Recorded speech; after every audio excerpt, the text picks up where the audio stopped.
Chaos erupts in Congress as Crockett drops an F-bomb, and Swalwell mocks GOP outrage. Into fatal ICE shooting. The gentlelady from Texas is recognized to strike the last word.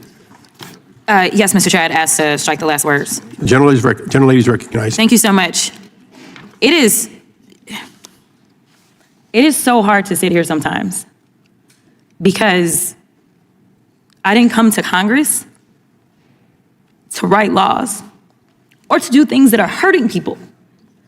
I'm just asking if there's any decency or heart or courage on that side of the aisle. The fact that a woman was killed, she was shot in her head, and y'all are pretending like nothing happened.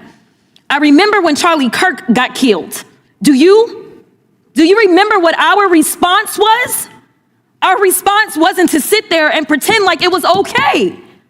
Is it okay because you have a badge? Because the last time I checked, allegedly no one is above the law. Can y'all not just have a little bit of courage and humanity? A child.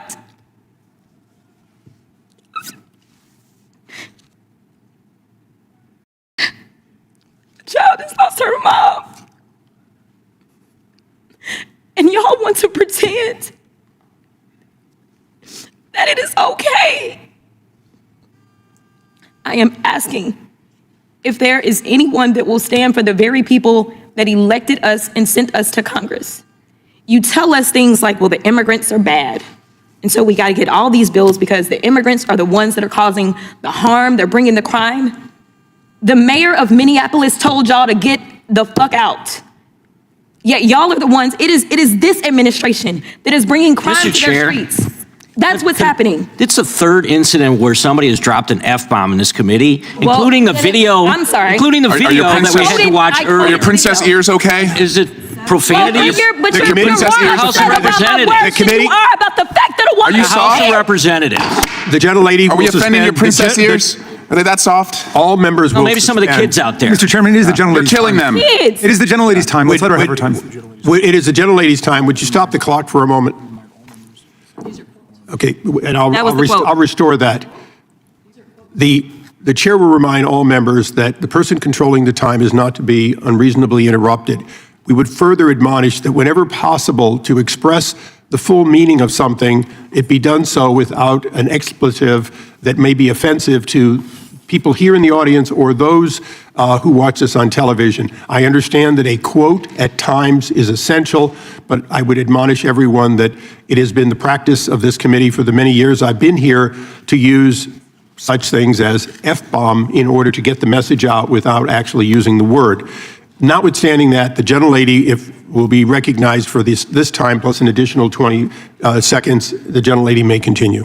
Thank you, Mr. Chair. Long story short, we are sitting in judiciary and no one on that side of the aisle seems to care that this particular person, whose name we don't know at this point, became the judge, jury, and executioner. I don't know how you square that. And then we're sitting here literally in markup for a bail funds bill. When I first ran for office, it was in the midst of yet another lynching by law enforcement in Minneapolis. At that time, it was George Floyd. I remember working as a pro bono criminal defense attorney to help protesters that were being arrested. There were more than 600 protesters that were arrested in Dallas.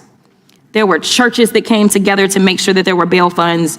There were nonprofit organizations.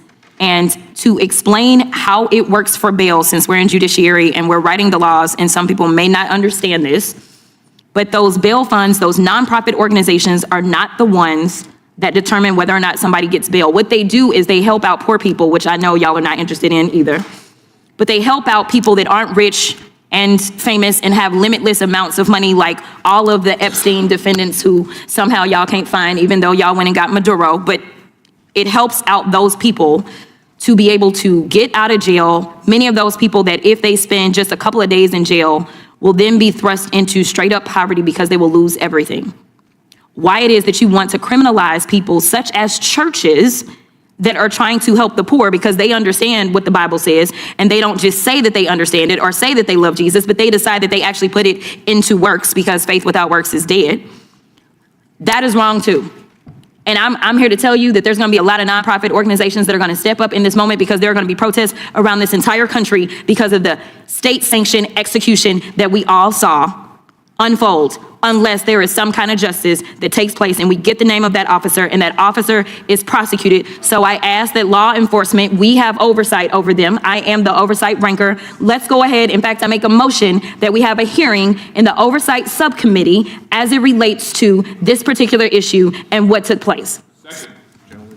The gentlelady was not recognized for purposes of motions. Does anyone else seek recognition? Seeing no others. This hearing was a powder keg.